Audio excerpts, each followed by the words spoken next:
الحمد لله رب العالمين والصلاة والسلام على أشرف الأنبياء والمرسلين نبينا محمد وعلى آله وصحبه ومن تبعهم بإحسان إلى يوم الدين. أما بعد، قال المصنف علي النوري الصفاقسي رحمه الله تعالى: فصل: فرائض الوضوء 7. النية عند غسل الوجه، فينوي رفع الحدث أو استباحة ما يمنعه الحدث أو أداء فرض الوضوء. وغسل الوجه وهو ما بين منابت شعر الرأس المعتاد إلى آخر الذقن أو منتهى اللحية وما بين الأذنين، وإن لم يستر الشعر البشرة وجب إيصال الماء إليها. وغسل اليدين مع المرفقين، ويجب تخليل أصابعهما، ومسح الرأس كله مع ما طال من شعره، وغسل الرجلين مع الكعبين. والدلك وهو إمرار اليد على العضو مع الماء أو عقبه. والفور مع الذكر والقدرة، فإن فرق عامدا تفريقا كثيرا أو ترك المبادرة إلى غسل ما نسيه أو ما تحت حائل أو خف حتى طال بطل وضوءه. وإن ترك لمعة أو عضوا وتذكر بالقرب فعل المنسي وما بعده، وإن بعد فعل المنسي فقط، ويجدد النية. وإن صلى فريضة قبل ذلك أعادها أبدا. والغسل كالوضوء إلا أنه لا يعيد ما بعد المنسي. نكتفي بهذا. فالمصنف ici, l'auteur, rahimahullah ta'ala, aborde désormais les obligations de la petite purification rituelle. Donc après avoir exposé les catégories des eaux, il aborde al-tahara al-ma'i as-sughra, la petite purification rituelle, et il commence naturellement par al-fara'id, donc les obligations. Et on avait vu dans les catégories des jugements légaux que al-fard, et ici il veut dire également le wajib, c'est ceux dont le législateur a exigé l'accomplissement de manière impérative. Donc on avait vu que c'était طلب الشارع فعله طلبا جازما. تمام. طيب. Ensuite l'auteur dit فرائض الوضوء 7. Les obligations de l'wudu sont au nombre de 7. Et ceci est l'avis majoritaire, le mashhour, donc prépondérant dans l'école malikite. Donc 4 de ces obligations sont explicitement mentionnées dans le verset de l'wudu de Al-Qur'an al-Karim, donc dans Surat al-Ma'ida. Ya ayyuhalladhina amanu idha qumtum ila as-salati faghsilu wujuhakum wa aydiyakum ila al-marafiqi wamsahu bi ru'usikum wa arjulakum ila al-ka'bayn. Ô vous qui avez cru, lorsque vous vous levez pour la prière, lavez vos visages et vos mains jusqu'aux coudes, passez les mains mouillées sur vos têtes et lavez vos pieds jusqu'aux chevilles. Et les 3 autres obligations donc vont être déduites, mustanbata. Donc il va s'agir de an-niyya, l'intention, ad-dalk, le frottement, et al-fawr ou al-muwala, c'est-à-dire l'enchaînement immédiat des actes de l'wudu. Donc pour la première obligation, l'auteur dit an-niyyatu 'inda ghasl al-wajh, l'intention au moment du lavage du visage. Donc 2 choses. Premièrement, l'intention. L'intention, c'est ce que les ulama définissent comme étant qasdu shay'i muqtarinan bi fi'lihi, la volonté d'accomplir une chose simultanément à son exécution. Tamam. Mais l'auteur, lui, il va placer cette niya, ou la formulation de cette niya, au niveau du lavage du visage, étant donné que le lavage du visage constitue le premier acte obligatoire de l'wudu. Bien que l'wudu peut être devancé ou en tout cas le lavage du visage peut être devancé par le lavage des mains jusqu'au poignet, le rinçage de la bouche par le madmada, l'aspiration de l'eau par le nez par ce qu'on appelle al-istinshaq, ou l'expulsion de cette même eau, ce qu'on appelle al-istinthar. Donc ces actes, il pourrait être objecté que ces actes seront finalement accomplis sans intention. Voilà que les juristes malikites ils répondent que la formule ou l'intention en réalité elle est émise dès le premier acte de l'wudu. Et certains vont dans la précision de la formulation de cette intention, ils précisent que cette intention doit être présente au moment du lavage du visage, qui est la première obligation des ablutions. Et on voit d'ailleurs que l'imam al-Dardir par exemple formule la chose de manière différente, ce qui évite ce type d'objection. Il va dire an-niyatu fi ibtida'ihi directement, l'intention au début de l'wudu, et ça lui évite du coup la supposée objection qui pourrait être émise ici. Ala kulli hal. Donc l'intention doit être formulée de manière obligatoire au niveau du lavage du visage, qui est la première obligation de l'wudu, et sinon, elle peut être formulée dès le départ, et elle doit au moins être présente au moment du lavage du visage. طيب. Quel est le type d'intention qui doit être formulée? L'auteur il dit raf'ul hadath, donc lever de l'état d'impureté rituel mineur. Ou bien, il a dit aw istibahat ma yamna'uhu al-hadath, rendre licite les actes que l'état d'impureté interdit, comme la prière, le tawaf, mash al-mushaf, etc. Ou encore, il a dit aw ada'u fard al-wudu, le fait d'accomplir l'obligation de l'wudu imposée par le législateur. Et c'est ce qu'on retrouve également dans Al-Murshid al-Mu'in d'Ibn Ashir lorsqu'il dit li rafi hadathin aw muftarat aw istibahatin li mamnu'in arad. Donc on voit ici que le nathar de l'imam al-Nouri rejoint le nazm de l'imam Ibn Ashir. طيب. La deuxième obligation, c'est le lavage du visage. Il a dit raslul wajhi. Et ensuite, il va délimiter ce wajh. Il a dit le lavage du visage, dont les limites vont des implantations habituelles des cheveux jusqu'à l'extrémité du menton ou jusqu'à l'extrémité de la barbe, ainsi qu'entre les oreilles, entre les deux oreilles. Et ensuite, il précise, si les poils ne couvrent pas la peau, il est obligatoire de faire parvenir l'eau jusqu'à celle-ci. Donc la deuxième obligation, c'est le lavage du visage, et il en a défini ici les contours large, en termes de largeur qu'en termes de longueur. Et il a précisé quelque chose d'important, il a dit manabiti sha'ar al-ra's al-mu'tad, donc l'implantation habituelle des cheveux. Et il précise, les juristes précisent cela pour exclure justement al-asla, donc l'individu atteint d'alopécie, dont les cheveux sont reculés au-dessus de leur implantation normale, ou bien l'aram, qui est celui dont les cheveux descendent anormalement sur le front. Donc dans ce cas-là, eh bien, on va prendre en considération la pousse normale des cheveux et non pas ceux qui sont anormales.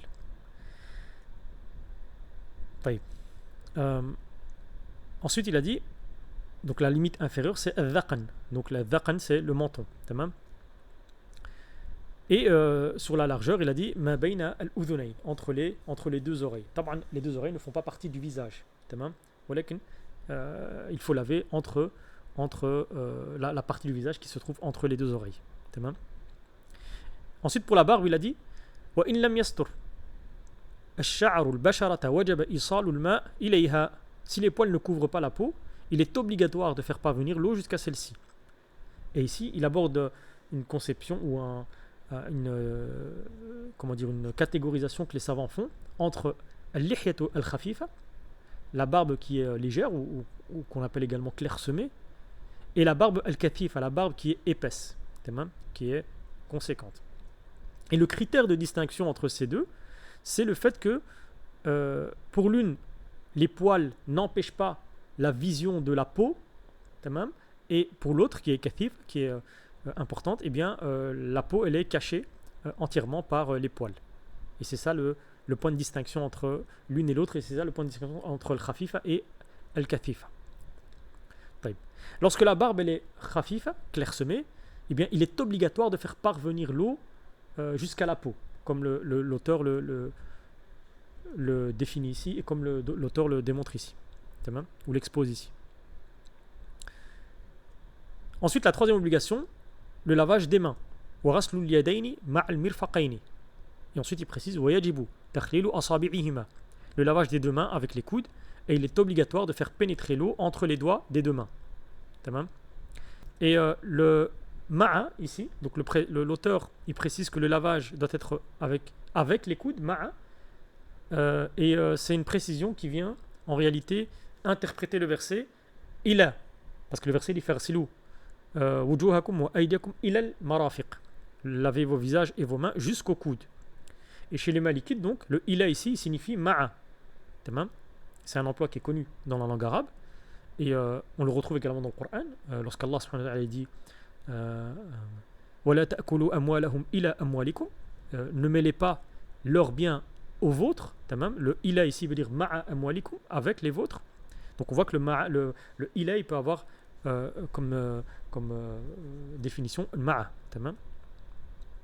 Et donc le coude ici, il est inclus dans le lavage, selon l'avis prépondérant, dans l'école malikite. Tamam. Et ensuite il ajoute وَيَجِبُ تَخْلِيلُ أَصَابِعِهِمَا. Il est obligatoire de faire pénétrer l'eau entre les doigts des deux mains. Donc les doigts des mains doivent être obligatoirement entrelacés, si vous voulez, afin que l'eau atteigne tous les espaces qui les séparent.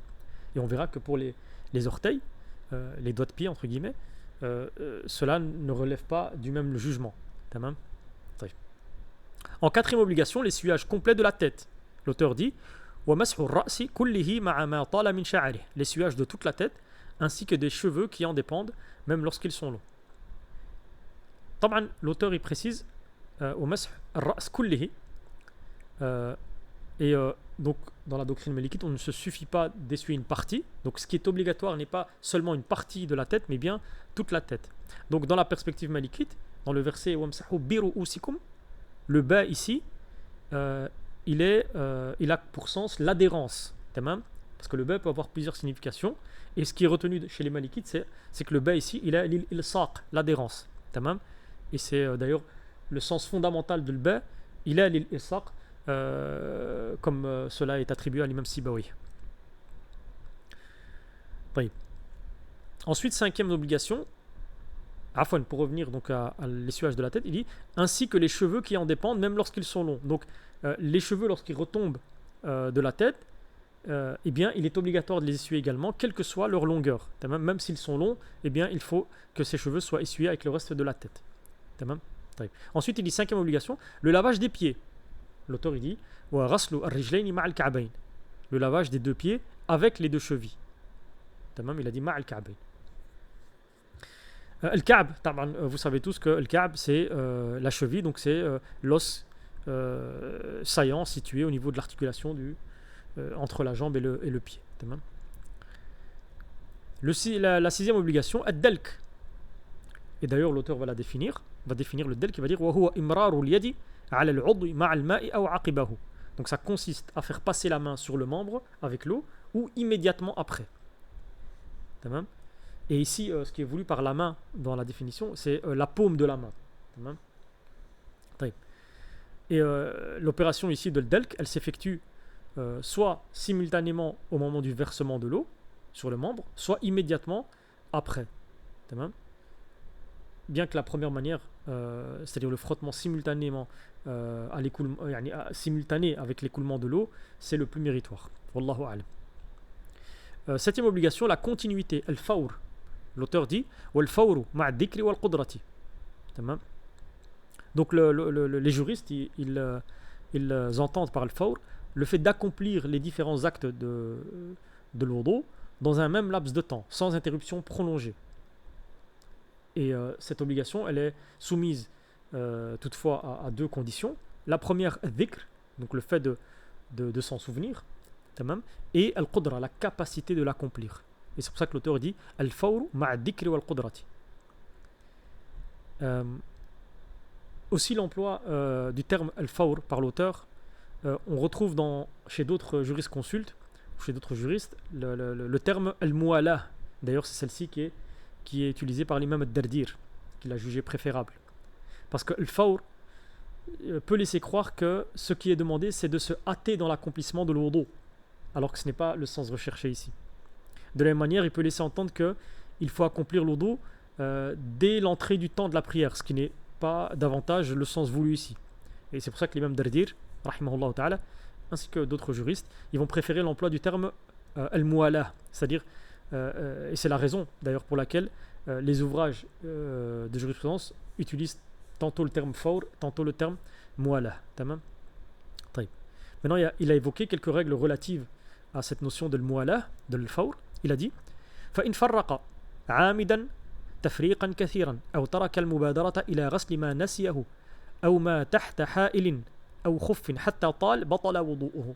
Donc s'il interrompt volontairement le wudu par une interruption prolongée, ou s'il tarde à laver ce qu'il avait oublié, ou ce qui se trouvait sous un obstacle, un empêchement, ou sous un khuf, jusqu'à ce que le délai devienne long, son wudu est annulé. Donc, si une personne elle interrompt volontairement son wudu par une interruption conséquente, eh bien, son wudu devient invalide et donc il doit la refaire. Elle doit le recommencer depuis le début. Tamam. Il en est de même si une personne se souvient avoir oublié de laver un membre de l'wudu, mais il va tarder à le laver et ne va pas le faire directement. Son wudu devient également invalide et il doit le recommencer. Ou de même, s'il existe un obstacle, c'est-à-dire un empêchement qui fait que l'eau atteigne le membre, par exemple quelqu'un qui était soumis à un pansement ou à un plâtre et autres, et sur lequel il essuyait, et puis on enlève cet obstacle, mais il avait les ablutions par exemple, c'est-à-dire l'obstacle disparaît, dans ce cas-là, il lui est obligatoire de laver immédiatement le membre concerné. Et s'il ne le fait pas, s'il tarde, jusqu'à ce que le délai devienne long, eh bien le wudu entier devient invalide et il devra donc le recommencer. De la même manière, celui qui avait des khoufs, qui portait des khoufs, et ensuite il les retire, eh bien il est amené à laver directement ses pieds. S'il tarde, eh bien toutes ses ablutions sont annulées. Donc on va avoir 4 situations dans les propos de l'auteur. On va avoir celui qui interrompt volontairement le wudu par une interruption prolongée. Et ici, je précise, ikhwani wa akhawati, que la personne qui fait ça ne doit pas avoir perdu les ablutions par un moyen qui fait perdre les ablutions extérieures. C'est-à-dire, par exemple, il va émettre un gaz, il va aller aux toilettes. Non, on parle de personnes ici qui ne sont pas concernées par ça, mais ils sont dans ces situations-ci. C'est-à-dire, il va interrompre volontairement l'acte de faire le wudu. Par exemple, il a commencé à faire le wudu, puis il interrompt de manière prolongée. Eh bien, ses ablutions s'annulent. Il ne peut pas revenir et finir ce qu'il a fait, ce qu'il a commencé. Donc ça, c'est le premier cas. Le deuxième cas, il va oublier un membre et au lieu de le laver directement, il va l'oublier, il va tarder. Dans ce cas-là, également, le fait de tarder à laver un membre oublié, ses ablutions entières s'annulent. Troisième situation, il va tarder un membre qui se trouvait sous un obstacle ou sous un empêchement, comme on l'a cité avec le pansement ou le plâtre. Donc si il est amené à enlever un plâtre alors qu'il avait les ablutions, eh bien il lui est demandé de directement laver le membre. S'il ne le fait pas et que ça tarde, toutes ses ablutions sont annulées. Et enfin la quatrième situation, c'est celui qui tarde à laver ses pieds après avoir retiré les khoufs. C'est-à-dire qu'il avait les khoufs avec les ablutions, il n'a pas forcément fait quelque chose qui lui fasse perdre les ablutions, il enlève le khouf et au lieu d'aller laver directement ses pieds, il laisse tarder et il ne lave pas ses pieds. Et bien dans ce cas-là, le simple fait d'avoir enlevé les khoufs et d'avoir laissé le temps passer, eh bien ces ablutions sont annulées. Tamam. Voilà donc pour ces situations. Ensuite, l'auteur passe à la question de l'oubli d'une partie d'un membre ou d'un membre entier. Il dit وَإِن تَرَكَ لُمْعَةً أَوْ عُضْوًا وَتَذَكَّرَ بِالْقُرْبِ فَعَلَ الْمَنْسِيَّةِ وَمَا بَعْدَهُ. Donc s'il a omis une partie d'un membre ou un membre entier puis s'en souvient peu de temps après, eh bien il va laver la partie oubliée ainsi que ce qui vient après elle. Donc on a le terme lum'a ici qui veut dire une partie d'un membre. Et le jugement de lum'a, il est le même que celui d'un membre entier. Donc il n'y a pas de différence entre l'omission d'une petite partie d'un membre ou celle d'un membre complet. Ça c'est une première chose. Et d'ailleurs on retrouve cette terminologie chez l'imam al-Akhdari, dans son Mukhtasar. Donc si une personne elle oublie une partie d'un membre ou un membre entier, il y a deux situations qui se présentent. La première, elle s'en souvient rapidement. C'est ce que l'auteur dit وَتَذَكَّرَ بِالْقُرْبِ. Donc il s'en souvient avant qu'un long délai ne soit écoulé. Et bien dans ce cas-là, فَعَلَ الْمَنْسِيَّ وَمَا بَعْدَهُ. Il lave la partie oubliée ainsi que tout ce qui vient après cette partie oubliée. Donc il doit laver obligatoirement le membre oublié, puis il recommence les membres qui le suivent afin de respecter donc l'ordre de l'wudu. Tamam. La deuxième situation, il s'en souvient après un long délai. Il a dit wa in ba'uda fa'ala al-mansiya faqat wa yujaddidu an-niyya. S'il ne s'en souvient qu'après un long délai, il ne lave que le membre oublié et renouvelle son intention. Donc lorsque le délai est devenu long, il ne reprend plus les membres qui suivent, il se contentera de laver que le membre oublié et il renouvellera l'intention, c'est-à-dire l'intention de l'wudu. Tamam. Et puis il précise wa in salla fariidatan qabla dhalika a'adaha abada. Donc là il va parler du cas où il avait oublié un des membres, tamam, et entre-temps il a fait la prière. et une prière obligatoire. Et ensuite, il se souvient qu'il a oublié un membre. Tamam. Bien, s'il avait accompli une prière obligatoire avec son wudu, entre guillemets, manquant, eh bien, il devra refaire la prière dans tous les cas. Lorsqu'ils disent abadan, ça veut dire quand bien même le temps de cette prière prescrite est dépassé. C'est par cela c'est ça qu'ils veulent dire par abadan. Tamam.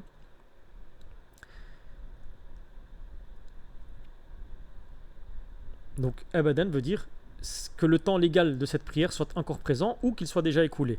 Tamam. Elle devra être refaite. Ensuite, il termine en disant والغسل كالوضوء في نسيان عضو أو لمعة إلا أنه لا يعيد ما بعد المنسي. Le lavage rituel, al-ghusl, il est soumis aux mêmes règles que le wudu lorsqu'on oublie un membre ou une partie d'un membre, à ceci près que on ne prendra pas ce qui suit le membre oublié. Donc les règles relatives à l'oubli d'un membre ou une partie d'un membre pour le ghusl et pour le wudu, ils sont les mêmes. À l'exception que, donc la différence c'est que dans le ghusl, on ne va pas demander à la personne qui a oublié un membre ou une partie de son membre, que ce soit après un court délai ou après un long délai, de laver les parties suivantes. Il devra laver que le membre oublié. Elle ne devra pas reprendre les membres qui suivent. Tamam. Et ça s'explique par le fait que l'ordre des membres, at-tartib, n'est pas prescrit comme dans al-wudu. Tamam. Wallahu ta'ala alam. أقول قولي هذا وصلى الله وسلم على نبينا محمد وعلى آله وصحبه أجمعين وآخر دعوانا أن الحمد لله رب العالمين.